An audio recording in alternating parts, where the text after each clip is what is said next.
One would think that with all this noise and talk in the world, someone would eventually say something that actually means something. On point and on time, this show aims to do exactly that. My name is James Newcomb. Let's get down to business.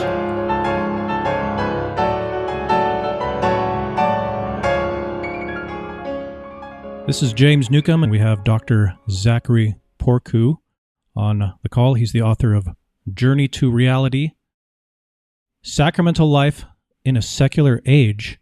It's great to have you. Great to be on. Thanks for making the time to put all this together.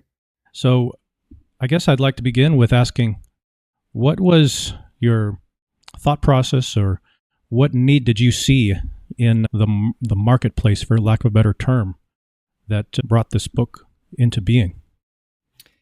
Yeah, it's actually a very particular need because at the time I was on the East Coast and I was a teaching fellow at the Catholic University of America, and I was assigned to teach Intro to Theology. And of course, this was just an easy freshman course where all you do is cover the entire Bible, all of church history, and all of the basic doctrines of the church in one semester. No sweat. And that puts an incredible demand for brevity and clarity on the readings that I selected. And they wanted everything to be as sourced as possible in good readings. And so what I found is that as I was desperately trying to pick out summary readings for these ideas, that there was just nothing that was concise, to the point, and readable for 19-year-olds who maybe weren't the best at academics, who didn't know all these big, complicated technical theology words. And you also don't want to say that they have to know all these big technical words to know these things. And so there were texts that I found that explained things like the sacraments, but they were technical, they were long, they were dry, and they didn't really speak to the audience. And I had kids in there who had been in Catholic school their entire lives, K through 12, and now, boom, they're at Catholic University. And they had been told all of the basics of these things. The Eucharist is God, you have to be baptized, blah, blah, blah.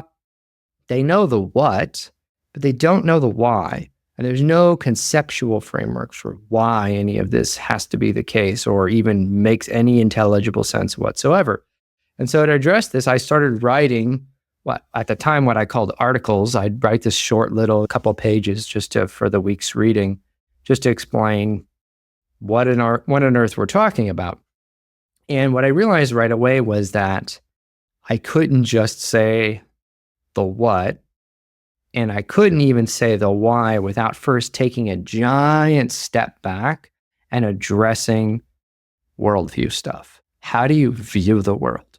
And in other words, we had to go back to all these fundamentals that didn't even directly relate to theology, because they all thought in a secular way, actually. Even if they identified as religious, their moral and metaphysical imaginations were secular.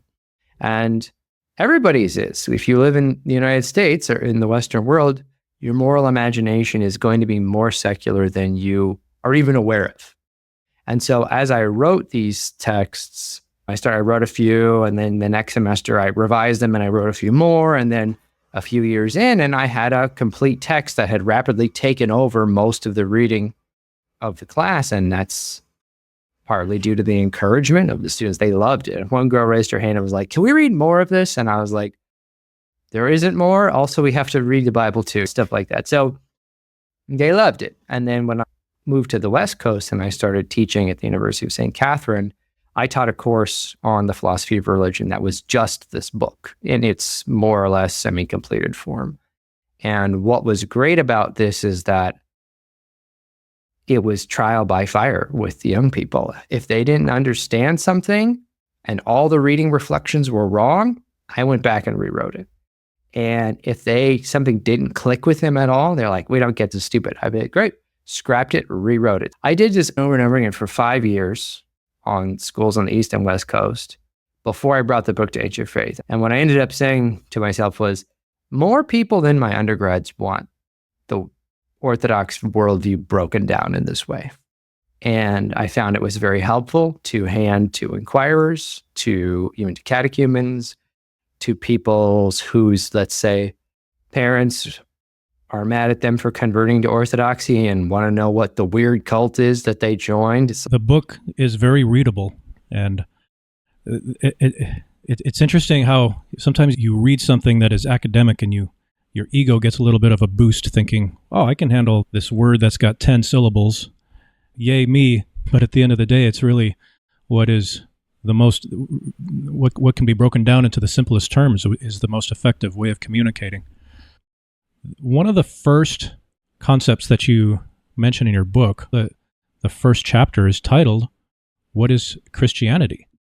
And it seems like it's such a, here in America, if we were to identify one religion that is the predominant religion in America, it's Christianity. Yet, Christianity as we know it, mainstream, we'll just call it for purposes of this interview, is vastly different from the Christianity of the fathers of the church, going centuries, just from the time of Jesus to a few centuries after he was on this earth. Vastly different. And you make a statement, and I wrote it down here, the religion for people, ancient people, thousands of years ago, was not necessarily about what makes you happy. Religion is about answering the question, what is the nature of reality? And one of the biggest criticisms that I've heard of Christianity, which I believe is not entirely unfair for this criticism, is that it's just a set of rules. You have to do this. You have to do that. It's a moral code versus a journey to understand why are we here? And I know that it's a very open-ended question, but I just want to hand it over to you and just get some of your thoughts, expand a little bit upon that concept of we're looking for this nature of reality with religion. So there's an interesting situation that happens where people want to talk about religion, and it's always very difficult to do this for many reasons, but one of the reasons is that scholars do not have a consensus definition for the word religion. We don't know what it means. Christianity seems like a religion, and Judaism seems like a religion. Islam seems like a religion. Is Confucianism a religion?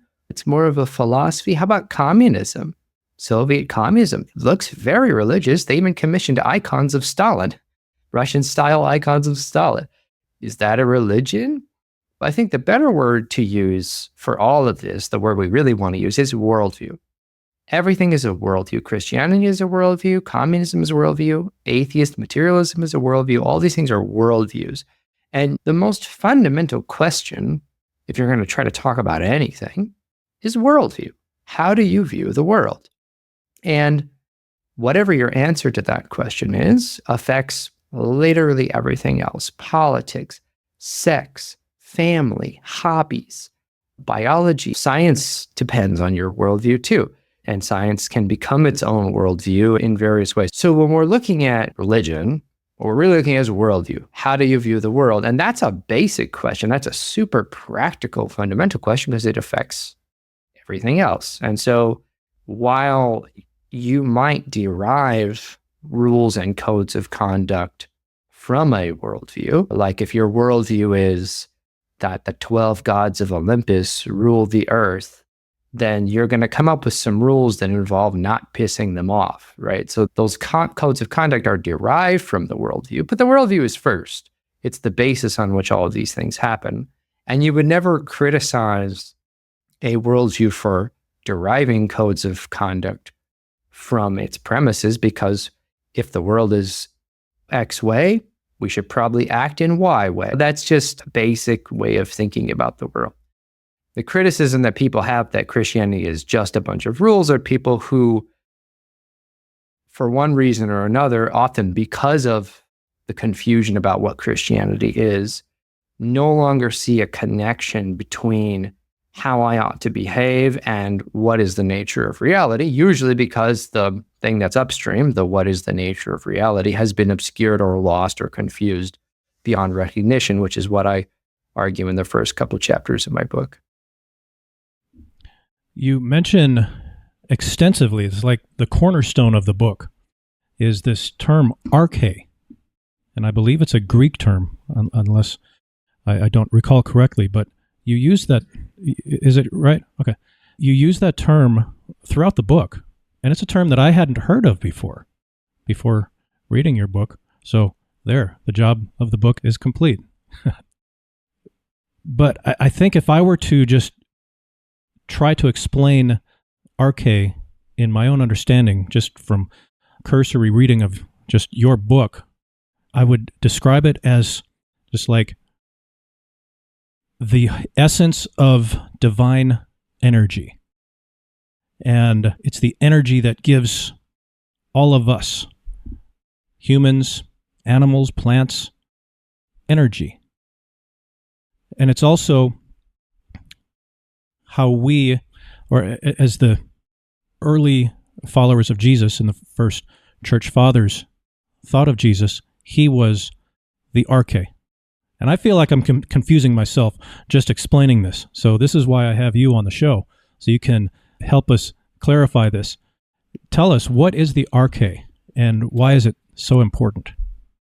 I want to preface my answer by saying that, by being clear about where this word came from, this is not necessarily patristic terminology in the sense that the way that Christ is referred to the Logos, and there's all this stuff that talks about the Logos, and that's a very, if you're in with the church father dialogue, then you're going to recognize this word Logos. The word arche came out of left field for a lot of my readers, because they're like, we've never heard this before, even people who did a lot of patristic stuff. And I did that on purpose because I wanted to get away from this idea of God that we have in the Western world. Because when I say God, people think of an old man with a big beard sitting on a cloud and a thunderbolt, and he's making a naughty nice list. He's spying on everyone, omnipotent Santa Claus / Zeus. And if you piss him off, you're going to cosmic jail called hell. And that is not a Christian conception of God. I don't know what that is. It's pagan. You can say what you want about it, but it's not how the early church understood God at all. And yet that has become one of the most popular images of God in our world. I grew up watching a lot of The Simpsons, and God is always depicted as this old dude with a big beard. If you watch The Simpsons, they hide his face, which I think was a good touch, because no one can see the Father, Christ says, not even in The Simpsons. But I wanted to get away from this because this is really a toxic anti-Christian image of what we're talking about. We're not talking about any created thing. No, the Father can't have a form. That's why we can't depict him. He is beyond form. So why did I pick this word arche? Because I wanted to throw people off, but B, it's literally in the Gospel of John. I want to caution readers that I'm not inventing theology. The first line of John is, in the beginning was the Word. And in Greek, that line is, in the arche was the Logos. And so my read of that is, he's not merely talking about the beginning in time, because of course the Son was eternally with the Father from all eternity. So arche is what I mean by referring to God the Father, the source of all things. In him we live and move and have our being, St. Paul tells us.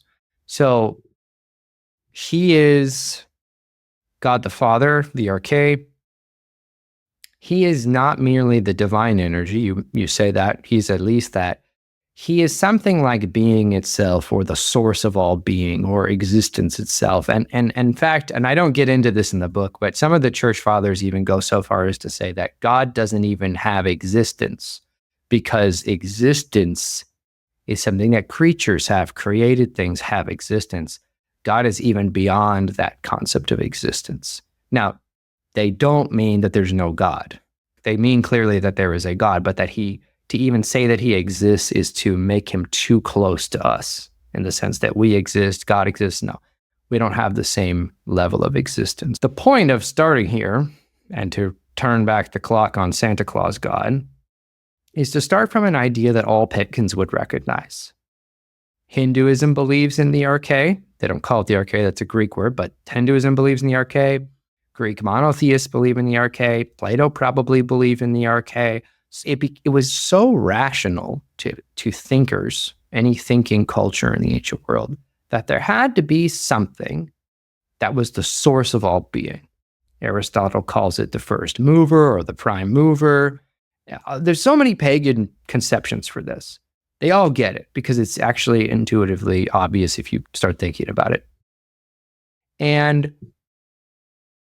I wanted to really drill down on that image, the thing that is being itself, that is the thing that is existence itself.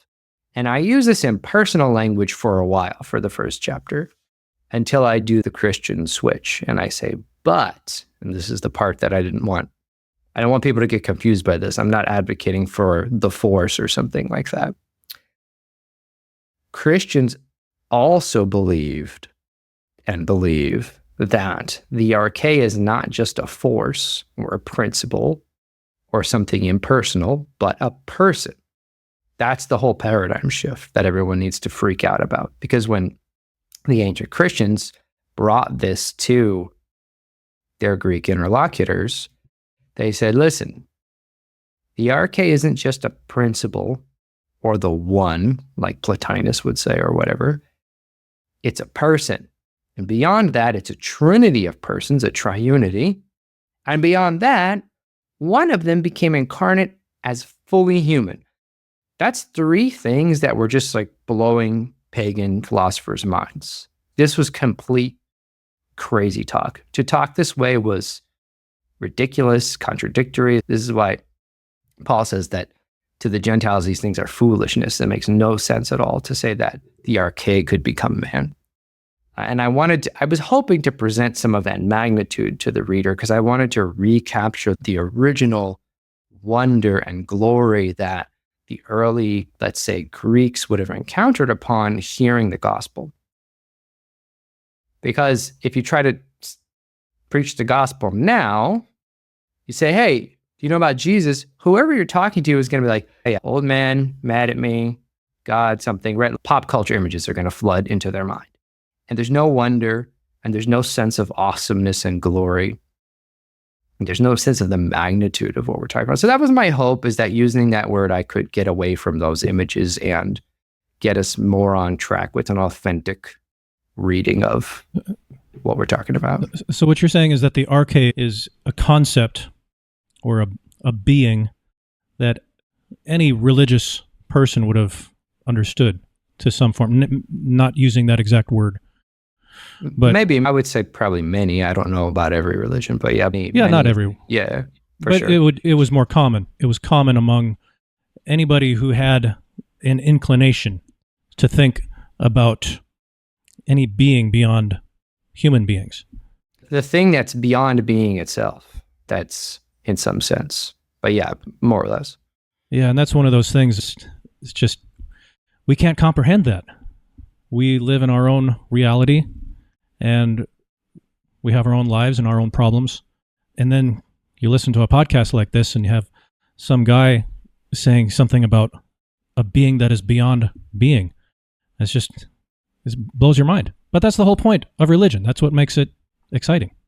But yes, of course. But I think it's actually more intuitive than people give it credit for, right? So let me remind you of the example I give in the text, which is, let's talk about life. If we go into a park and we look around, we see all the squirrels and the trees and everything. You say, oh, this park is teeming with life. And I'm a smart aleck, and I say, oh, yeah, where is life? Point to it. And you're like, the tree's alive, the squirrel is alive. And I say, no, those things have life. Where is life? And you're like, So you're talking about something real. The park is full of life. Life is a real thing, but you can't point to life. You can point to living things, but the principle that they all share in is not itself alive in the same way that a squirrel is alive. Mm-hmm. You talk about Jesus. He has that famous saying, I'm the way, the truth, and the life. And you're saying that Jesus was not saying that I am correct, or I'm better than you, or the religion that I'm bringing into the world or that I'm creating is better than another religion. What he was saying is that I am the Arche. I am life. Do I have that right? Yeah, so that's the crazy revolution, is that you could get some pagan Greek to sign, some Greek philosopher to sign off on the concept of the logos, and then he'd say, of course, you can't point to it. It's not a thing. And then Jesus shows up and says, actually, it's me. That's the radical, cosmically revolutionary thing that Christianity is claiming, is that the thing that is not only being itself, but life itself and truth itself became fully man. Why would that be so revolutionary? First of all, why would that be revolutionary in Jesus' time to his audience, which was the Jews? That's my first question. And then later, after he ascends into heaven and Paul and others are taking the gospel to pagans, I guess my question is, why would it be revolutionary first for the Jews and then for the pagans? Because they have two separate worldviews. C.S. Lewis gives an example of this in Mere Christianity, where he says Christ's claim to be God would not have been very strange if it was uttered by a Hindu, because they're pantheists. And so for him to say, oh, I am God, I'm one with God, I'm a part of God, that wouldn't be unusual in a pantheist religion. But it's highly unusual and kind of psycho for Judaism, for the ancient Israelites, because so much of all of their religious focus was on this idea that there is this I am, the Yahweh, and he is, however you want to put it, and he is so incomprehensibly beyond us that we need to do all this ritual purification even to approach him. If you approach him wrong, you die at the foot of the Ark of the Covenant. Like, how can that? So in other words, something like a kind of a radical transcendence. Obviously, he manifests in all sorts of ways in the Old Testament, pillar of fire, and the angel of the Lord is always showing up and speaking out of something. But there is this sense in which there's not really an ability to be fully immanent the way that this can happen after the incarnation. Because the radical claim is not just that God can show up and say something to you, or that he can hang out and have dinner with Zacchaeus. That's weird too, but it's that human nature and divine nature can be joined together intimately. So that way human nature is actually taken up into the divine nature and transfigured. That kind of intimacy was just incomprehensible. No one had ever claimed anything like that before in any religion, period. And so when you go to the Greeks, when Paul goes to the Greeks, it's the same thing. It's the same problem. The Greek philosopher would agree to this idea of the arche, but he would have said, by definition, it cannot become physical or unite to human nature. That's the definition of what the arche is. It's not any physical thing. And the Christians say, actually, you missed the memo. So he came into the earth and he was this life force that you believe in. He was a man. And so how would that translate into, and here we are in 2024, because I always think the way that we think of Christianity or evangelizing people is very different than Paul evangelizing a tribe of pagans in Mesopotamia, for example. We think of getting people they more or less are familiar with Christianity, and they may know on some intellectual level that it's right and it's the truth, because that is much now as maybe the middle of last century. But there's just this understanding that Jesus is the right way, and if you're not following him, then you're wrong, and you need to get right with God, and you need to fall on your knees and pray for salvation. And that's the way that we understand it, but that's not the way that Paul would have preached Jesus, the arche, to his audience. There's so many layers of how our context now is different than Paul's context, because the modern world is impossibly nonsensical. I think it was Pius X who said that modernity is the sum of all heresies, which I find more and more true the more I am on the news or the internet or wherever. It's just, anyway, maybe we can talk about that later. But the context is very different. But one of the context differences that you're pointing out is the difference between an assent, let's call it an assent-based participation in Christianity, or like a fully participatory interaction with Christianity. So what does it mean to be a Christian today to so many low church or evangelical or whatever, lots of Protestants, even many Catholics and Orthodox who don't really get these things, is that being a believer. Believers this, believers that. So what do we mean by that? A belief is something that happens in here, in their mind. So it's something like agreeing with the teachings of Jesus. It's an assent-based, it's almost propositional-based. Do you agree that Jesus is the Son of God? Yes, I do, and I declare, okay, you are a Christian. That's not how ancient people would have thought about it. It's not how the early church thought about it, because, and this kind of hinges on one of the main distinctions in my book, is that ancient people didn't think of the physical and the spiritual as separate entities or realities. We, in the modern world, we're post-scientific revolution. So we really only believe in and trust the physical. And anything that's not the physical, we have this trash can that we throw things into: religious experience, aesthetic experience, personal experience, beauty, truth, goodness. It goes in this wastebasket that we sort of sample from time to time and feel bad about. Or we have these categories: natural and supernatural. That's somewhere else. And it's ancient people would have actually had a hard time understanding what on earth we were talking about, because for them, the entire physical world had spiritual content, and the entire spiritual world, with the exception of the Arche, could be interacted with physically. If you read the very early writings of the church fathers, they say that angels, even angels and demons, are made of stuff, like a matter. Angels are made of this kind of fire. Origen talks about how demons are made of something like a gaseous pneuma, like a smoke. That's why you can catch a genie in an oil lamp, by the way, because its body is gas. Even in Aladdin, even in the Disney Aladdin, you see this little trail of vapor connecting the genie to the lamp. Because you could catch a spirit in a bottle, literally, because it's made of gas, or something like that, right? In other words, even things like angels and demons, which we now, in a sort of post-scholastic context, think of as immaterial minds, the early church didn't think of anything as immaterial except the Trinity. Everything else was material. And so that means the whole physical world was full of spiritual things.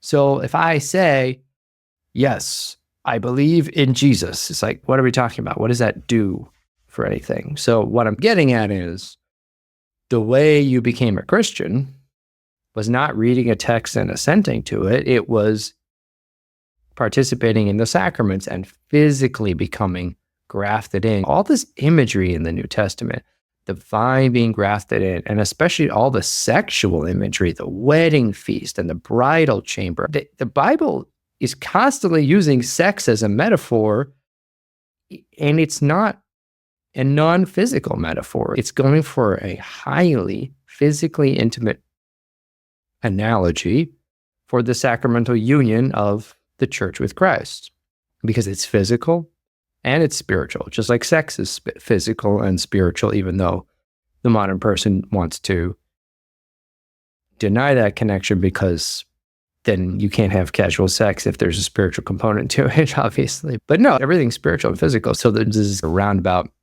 way of answering your question, is that the difference between Paul, the way he would be talking to his pagan audience, that would be different from us talking to a modern audience, is that if you're doing street corner evangelism, you're really trying to get a verbal assent to something. Paul's asking them to join a mystery religion that's, to the Romans, was very indistinguishable from any other of their bizarro Mithric cults. They thought Christians were in there doing human sacrifices and eating the Eucharist. They drink blood. There's these letters we have of Roman officials writing to each other. Have you heard about this new cult? Yep, it was a secret cult with mysteries of initiation, totally ritualistic in a pagan, enchanted sense. I'll give you one last example. I was talking to a girl who, she was raised Orthodox and she was getting disillusioned with it. And she was getting interested in all these pseudo-spiritual Reiki and karma and all this kind of stuff.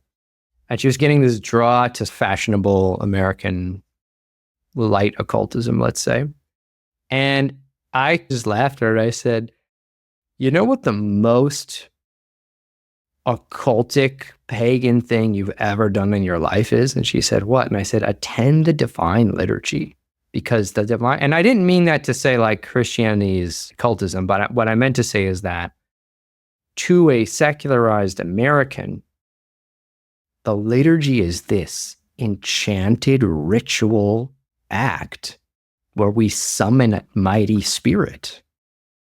If you put it in those terms, it sounds crazy, but and it's a little provocative, but I'm trying to do that to not to change the definition of what Christianity is, but to shake us out of our secularized paradigm for what's actually going on with religion. We were talking a little bit about, of course, the title of the book is Sacramental Life in a Secular Age. And you talk a lot about how, in the book, how the Christianity here in the modern times, here in the 21st century, the concept of sacraments is foreign to the vast majority of Christians, at least here in America or the Western Hemisphere. And you get quite critical of Martin Luther and the Reformation. And I know that I'm going off on, it's a very broad-based question, but I want to just get your thoughts on what went wrong with Luther and his 95 Theses and all of the bloodshed that went on immediately following that. And now to the point we have, what is it, 30,000, 40,000 separate sects or denominations of Christianity. And I think you can trace it back to that one act of rebellion against the church. Am I inaccurate in saying that? I don't think it's inaccurate per se, but it's just with these grand historical moments, there are always so many other factors going on that it's difficult to say definitively what the one factor is, right? I think a lot of people misunderstand the Reformation because of the naming. All these names, by the way, Reformation, Renaissance, and Enlightenment, these are all super biased names that project a narrative about Western civilization. That's really not what you dig into it. A lot of it was just humanist propaganda, almost admittedly so by the guys themselves. But it's not really a reformation. They're not trying to reform, it's a revolution, because Luther really is asking for the tearing down of the entire previous order. He doesn't just say, hey, here's 95 things we need to fix to get back on track. That's how a lot of people think about it, but that's not at all what happened, and that's not what they are. And when people read the 95 Theses, they're often surprised that he's not saying things like, the Eucharist is just a symbol. And can't we just get over that? The Baptist is not going to agree with Martin Luther about the Eucharist. He thought the Eucharist was God, at least at one point. And I think his most radical position is that all the previous councils of the church were invalid. And that's actually an insane thing to say, because the councils of the church are what established the books that go in the Bible, which he did revise the canon. That's why Protestants use the shorter revised canon that Christians were not using for 1,000 years. They were using the full canon of Scripture. So the councils established a canon, they established the creed, they established the natures of Christ, the Trinity, Christ's relationship to the Father, that he was fully God and fully man. These are basics, the essentials of what it means to be a Christian. And so to say that all the previous councils of the church were invalid is not a request for a few reforms. It's a demand to execute the previous religion and start over. So I think people don't appreciate how hostile that is to Christianity, and the Reformation is a blow just from a historical objective perspective that Christendom never recovers from, and it's not recovered today, and I think that should be fairly obvious. Why did this happen? It's hard to say. There's a book called The Unintended Reformation that is very interesting, and it details, the author is escaping me, but it details a number of different axes on which you could analyze the Reformation as the spearhead of the coming waves of modernity, the rise of mercantile class and capitalism, the rise of the printing press, and the change in how information is disseminated, economic changes, political changes, the fact that the rising developing nation states really were not interested in being subservient to the Catholic Church's moral demands, which people often want to paint as the Catholic Church was mean and corrupt. And it's the most famous Protestantism example is Henry VIII, obviously, where it's that Futurama meme. Fine, I'm going to start my own church with blackjack. Hard not to read it that way. We have to. I don't know that everybody is familiar with that story, but Henry VIII basically started the Church of England because the Pope in Rome would not grant a divorce. Yeah, because divorce, you can't just divorce somebody in traditional Christianity because you want to. And they wouldn't grant him a divorce because obviously, and he said, okay, I'm going to start my own church with divorce. Hence the Church of England. And it's a very interesting move because in creating the Church of England, Henry VIII defined the head of the church as the sovereign of England. This is a decisive move because it says that the head of the church is the state. And in the medieval imperial model, neither the church nor the state was the head. That's what the Byzantine eagle with the two heads symbolizes. The two heads are equal. They have equal status because the emperors call councils and they create the laws that the bishops as citizens are subject to. But the emperors are Christians and they go to confession and they can be excommunicated by the bishops. So this concept is called Symphonia, I believe, which is the symphony between the church and the state. It's like you can even put it like the yin yang, like the Taoist symbol where they both need each other.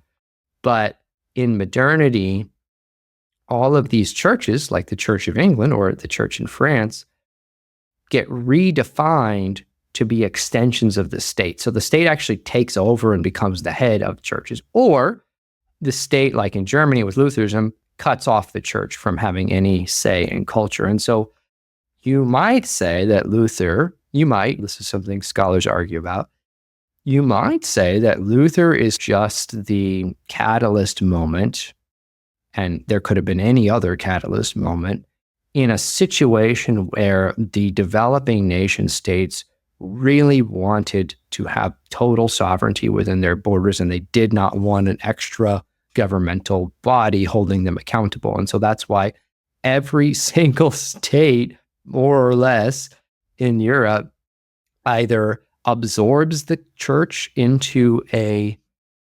subsidiary of its rule or rejects the church and kicks it out of any say in politics or government. And the result is the secular nation state, which is a new form of government, hadn't existed until that time. And ultimately, as I mentioned in the text, leads to the world wars because there is no moral authority anymore. There's no one gets to have a say in how government works and a moral say. There's no morality higher than power. And I want to emphasize that this is unprecedented in human civilization. It's not just, the Christians or church is controlling and the state reasonably didn't want to be controlled by the church. That's a bad stereotype of the ancient and medieval world. And it's also not how the pagan societies worked. The pagans worshipped and feared the gods. In the Roman rotunda, they did augury, they did divination. The Spartans would sacrifice these huge sacrifices before going to war so that they could do divination, so the gods would tell them if their wars were going to be fruitful or not. The pagans were deeply religious and paranoid, and they feared the gods. Something else that you mentioned, and I think you said something about a millennia ago or so, there was this coexistence between the church and the state, and you've mentioned it already just a couple of minutes ago. But I think about here in America, where this concept of the separation of church and state is seen as a good thing. And this is something that I have wrestled with over the years, and I don't think that it is as good as we're led to believe. You look at the Christmas pageant at the public school, can't mention Jesus because you're going to offend somebody else. Or this concept, which on the surface when it was introduced to the American psyche, was a good thing because it didn't give preferential treatment to one group of people over another. It has become a weapon for people of a secular mindset against people of a religious mindset. The secular nation state pretends that there's such a thing as a neutral worldview. That's what this whole thing is premised on. We can run a society in a neutral way. We're not going to have any particular religion. We're just going to let everybody do what they want. And there are many problems with this. And one of them is that it's impossible. There's no such thing as a neutral worldview because any way you choose to view the world is a worldview, just by definition. There's no view from nowhere, as it's sometimes put. There's always a view from somewhere. The secular nation state and the American government does have a worldview. American culture as a whole, as a conglomerate, does have a worldview. It just lies about it and says, no, we don't have a worldview. We have a neutral thing. Everyone's allowed to believe what they want. And that's not actually true. And it's not hard to push into that and realize where it's true, where it's actually freedom of speech, except you can't say this giant list of things without massive repercussions. Freedom of conscience, except you can't do all these things. And we could get into that. But I think what I want to emphasize here is that, like you say, Americans have been so trained to think that separation of church and state is a good thing. I think we have a hard time imagining what the alternative is. And so I guess I would put it this way. It's very strange, and it would be probably impossible to explain to Socrates, for example, why it is that we think you can answer the question, how shall we run society, while ignoring the question, what is the nature of reality? In other words, what's your worldview? Oh, we're not going to answer that question. Okay. And now here's how society needs to be run. It's actually a bizarre thing when you put it in those terms, because of course, how you live depends on what is real. We have just a couple of minutes left before we both have to part ways. But I do want to get back to this concept of the sacramental way of life. And I think this is a great way to end our time together. And as I said when we began this interview, I'm completely brand new to the Orthodox way of thinking, or the Orthodox religion, for lack of a better term. I was raised as a Christian in a Christian household, but it was predominantly Protestant. And I actually have quite an eclectic background. I've had experience with Pentecostals, and I went from that to the Orthodox Presbyterian Church. So I'm not new to the word Orthodox, but is Orthodox Presbyterian, which is like hardcore old school Presbyterianism. I went from that to Messianic Judaism, and then back to the softer Presbyterianism, and then finally, as the priest who did my baptism said, your journey has reached its beginning, when I was baptized into the Orthodox Church in March of this year. The terms sacrament is very different. It's foreign to me, because the concept of taking communion at the end of the service, the first Sunday of the month, I'm familiar with that. But the idea of the bread and the wine literally becoming Christ is new to me. And that, and the 7 sacraments of marriage and confession, I can't think of all 7 right now. But thinking of the worldview that the early Christians would have had, and that's how we want to think as Christians, is how did Jesus teach us to think? And again, it's a very open-ended question, but tell us a little bit about the sacraments, the power, the value of them. One way to think about it is that you aren't just a mind.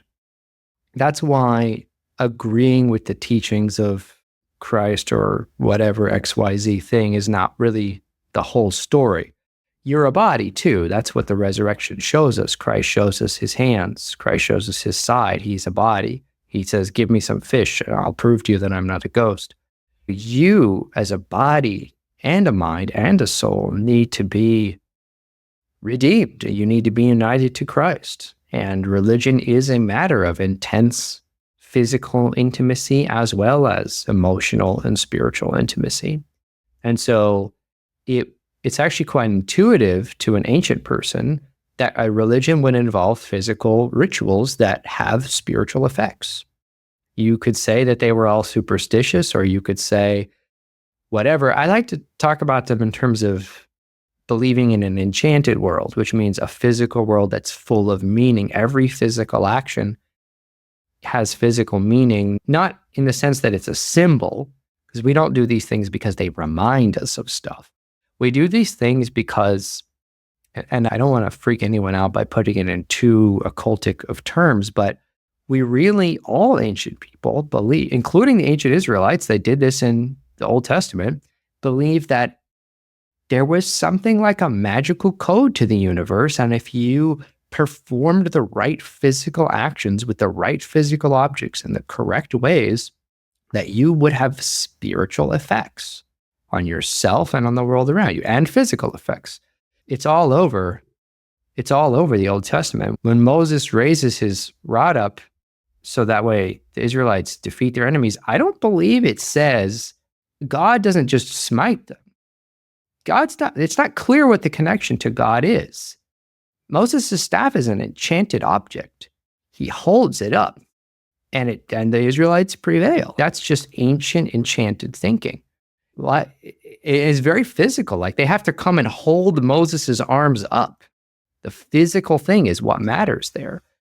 And does that mean there's no spiritual content? Not at all. The whole thing is spiritual content, but they're not separable. And so in the same way, the purpose of going to church is not to hear a sermon. I've been to divine liturgies where they just skip the sermon for one reason or another. That shouldn't be the norm, but that happens sometimes. And instead, the point is, in a very literal sense, we are all here to do an enchanted magic ritual to summon the greatest spirit of all and create a transformation. And then we're going to have a ritual meal. There's a ritual sacrifice and a ritual meal, and it's going to change us both physically and spiritually. And that intensity of that language is intentional because I want people to be shaken out of their kind of secular stupor, which is my fear with a lot of Protestantism, that it's become so rationalized and so mind-oriented and belief-oriented that the sermon is the heart of the whole thing in so many of these religions. And the personality of the pastor. Yeah, because the teaching is what matters. You're following these spiritual gurus and it's about teaching, but that's not at all what the early church was like, because there was no Bible for the first several centuries of Christianity. Awkward fact for a lot of people.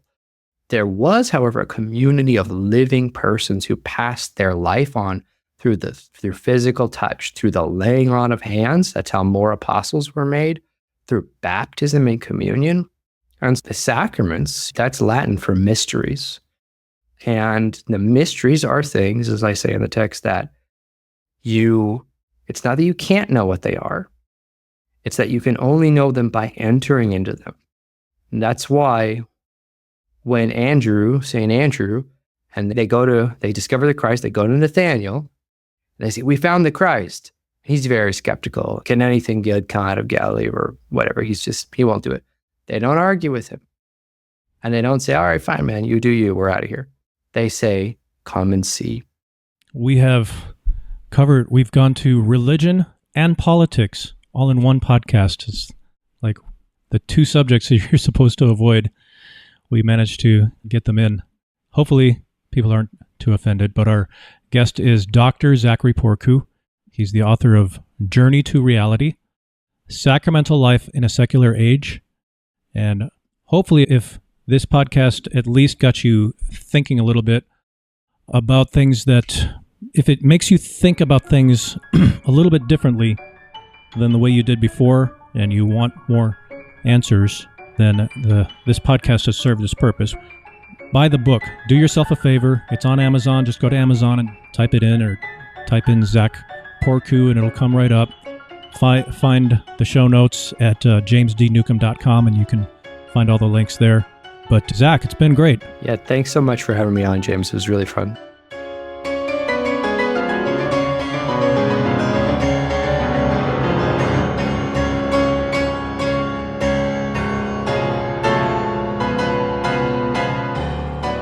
Mr. Newcomb, do you stand by everything that has been said in this episode of your podcast? Yes, Your Honor. That's what I meant to say. Do you have anything more to add before we convene for the day? Thank you, Your Honor.